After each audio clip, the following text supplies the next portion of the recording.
मैंने हाल ही में मेरा पोस्ट ग्रेजुएशन कंप्लीट किया है एमएससी इन ह्यूमन साइकोलॉजी से।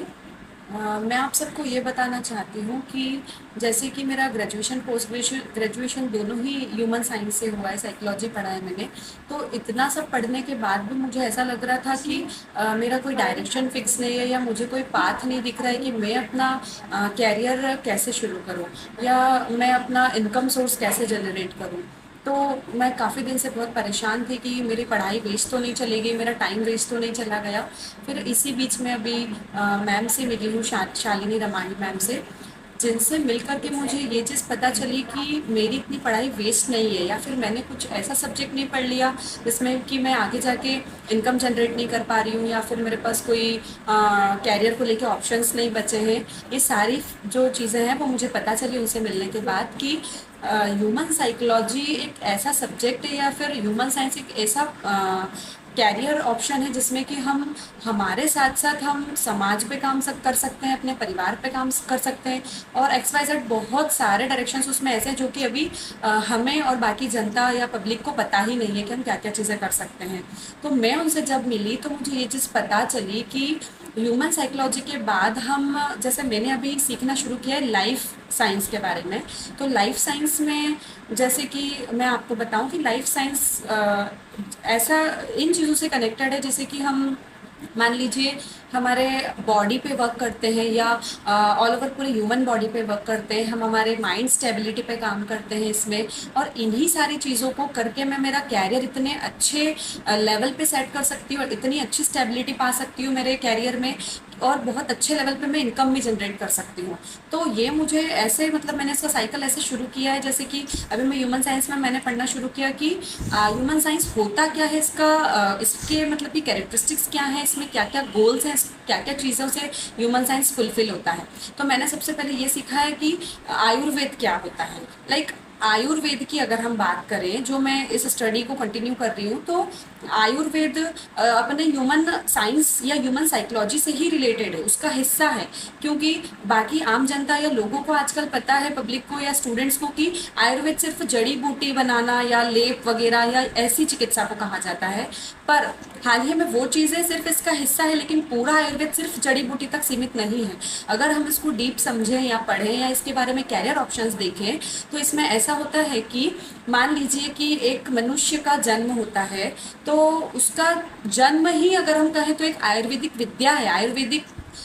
चरण है। क्योंकि जब व्यक्ति दुनिया में आता है तो कोई वो ऐसे ही एक पुतला या वस्तु की तरह तो नहीं आ जाता कि हमें वहाँ वो मिल गया, वहाँ मिल गया, ऐसा नहीं होता। एक बच्चा अपनी माँ के गर्भ से जन्म लेता है तो हम वहीं से समझेंगे कि आयुर्वेद या ह्यूमन साइंस क्या चीज़ होती है, इसका डीपली हम स्टडी करेंगे। तो इसमें ऐसा होता है कि अगर एक बच्चा आ रहा है दुनिया के अंदर, तो वो पहला उसका जो जन्म का उसका जो बर्थ प्रोसेस है वही दाब के साथ शुरू होता है। मतलब वो डॉक्टरेट लेवल पे हम बात करें या हम किसी और लेवल पे बात करें कि एक बर्थ कैसा हो रहा है दुनिया में, तो वो प्रेशर के साथ ही होता है, दाब के साथ ही हो रहा है। तो पहला चरण तो ये हो गया कि ये प्रोसेस आज से नहीं है, बहुत 4000 या कई वर्षों पुरानी प्रोसेस है, जो आयुर्वेद में बहुत जानी मानी या आयुर्वेद उस कहलाती है वो चीज़।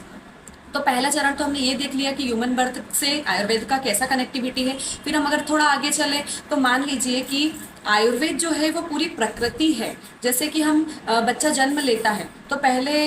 जैसे माँ के गर्भ से आया तो उसके बाद कहाँ आया, वो भूमि पृथ्वी पर आया। तो आयुर्वेद में जो सबसे पहला हिस्सा होता है वो हमारी क्या क्या चीज़ें हो गई, भूमि हो गई, हमारी वायु, आग, नीर, गगन, ये सारी चीज़ों का जो मिश्रण है कहीं ना कहीं ये आयुर्वेद ही कहलाता है। क्योंकि हम जब इन चीज़ों को डीपली समझेंगे तो उसकी कनेक्टिविटी पूरी आयुर्वेद से आ रही है, उसकी विद्या कैसे चलती है, उसमें हम कैसे चिकित्सा देते हैं या फिर उससे कैसी कनेक्टिविटी है। तो मैं आपको अगर इन शॉर्ट बहुत साधारण भाषा में समझाऊं तो बच्चे का जब जन्म हुआ वो सबसे पहले कहाँ आया, माँ की गर्भ के बाद। माँ की गोद में तो चलो आया, लेकिन उसके बाद बच्चा कहाँ आया, डायरेक्ट कोई आसमान में तो चला नहीं गया, हवा में उड़ना तो सीख नहीं गया, पहले वो धरती पर आया। पहले उसका जो मिलन हुआ वो धरती माता से हुआ। तो हम ये कह सकते हैं कि आयुर्वेद का जो तथ्य होता है वो एक किसी भी मनुष्य जीव इंसान का धरती माँ से मिलन, तो ये सबसे पहली प्रक्रिया होती है। उसके बाद जब बच्चा धीरे धीरे घुटने लेता है, पैर चलता है, तो वो कहाँ आता है, कोई डायरेक्टली कोई मोशन में उड़ने या ऐसा तो चले नहीं जाता, वो पहले धरती से अपने घुटने लेता है, पैर लेता है, उसके बाद वो स्टेबिलिटी में आता है। तो आयुर्वेद में भूमि जो धरती माता है, ये पूरे तथ्यों का बहुत ज़्यादा महत्व है। इन चीज़ों को समझना हमारे लिए बहुत ज़रूरी है, तभी हम आयुर्वेद को समझेंगे। जड़ी बूटी या यही सिर्फ सीमित नहीं है, हम जब तक इसको डीपली नहीं समझेंगे तो हमें ह्यूमन साइंस क्या होता है, ह्यूमन साइकोलॉजी क्या होता है, आयुर्वेद विद्या क्या होती है, आगे मैं आपको ऐसी ही और चीज़ें बताऊंगी कि ह्यूमन साइकोलॉजी का प्रोसेस कैसे चलता है। तो अभी हमने सीखा कि भूमि पे आया, उसके बाद जब बच्चा बड़ा हुआ, बाहर निकला, तो उसका संजोग या उसका जो मिलाप हुआ वो किससे हुआ, कि उस आसमान की जो चीज़ें, वायु से उसका मिलाप हुआ, वो आग को समझा, वो सारी चीज़ों, पानी को समझा कि जल है, उससे हमारा क्या उपयोग है, तो ये सारी चीज़ें। तो आयुर्वेद में ये जो 5 शब्द मैंने आपको बताए कि भूमि, गगन, आग, नीर, वायु, ये सारी चीज़ें आयुर्वेद के अंदर ही आता है। अब हम आयुर्वेद समझ गए हैं, अब हम अगर इसको थोड़ा सा अध्यात्म से कनेक्ट करें, तो मान लीजिए भगवान, ईश्वर की प्राप्ति। मैंने आपको पहले भी बताया था कि ईश्वर की प्राप्ति, मेरा एक अपकमिंग जो इसके पहले वाला वीडियो था, तो उसमें मैंने आपको बताया था कि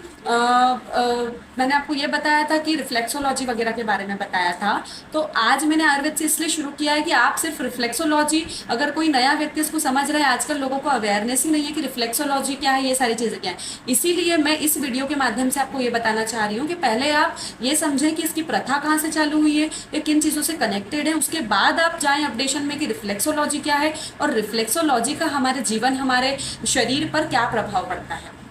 तो अब हम अगर अध्यात्म की बात करें आयुर्वेद से, तो भगवान को समझिए पहले कि भगवान जो 5 शब्द है भगवान के, तो यही चीज़ों की कनेक्टिविटी जो मैं आपको इसके पहले समझा चुकी, भूमि, गगन, आग, नीर, यही भगवान के तथ्य हैं।